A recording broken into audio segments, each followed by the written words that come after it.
उस समय राजा थे बिंदुसार, ठीक है।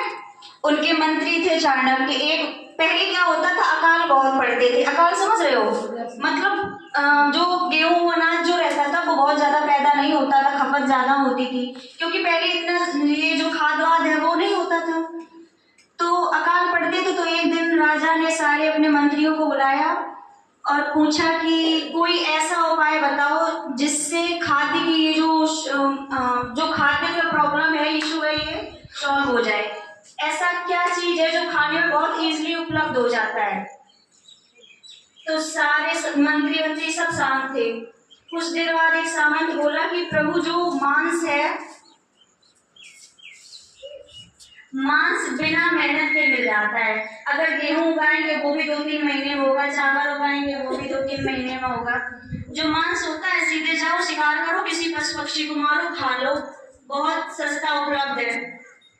तो जो बिंदुसार थे उन्होंने चाणक्य से पूछा कि आप बताएं। तो चाणक्य तो कुछ नहीं बोले। वो बोले इसका जो निर्णय है वो हम कल देंगे, कल देख के कल सोच के थोड़ा बताएंगे कि क्या।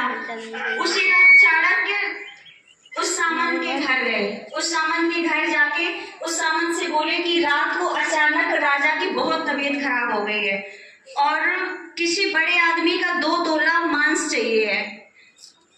जो भी 2 तोला मांस देगा उसको 1 लाख स्वर्ण मुद्राएं दी जाएंगी।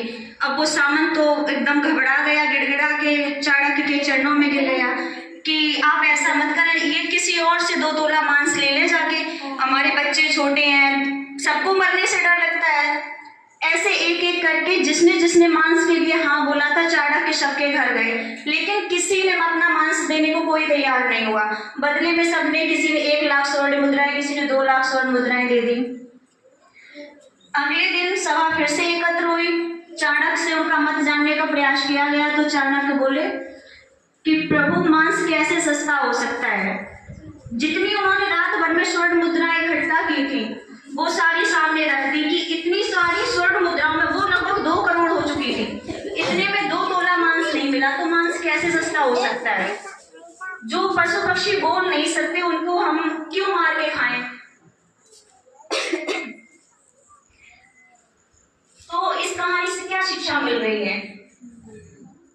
किसी को अगर हम जीवन दे नहीं सकते तो जीवन किसी का ले भी नहीं सकते। ठीक है, थैंक यू।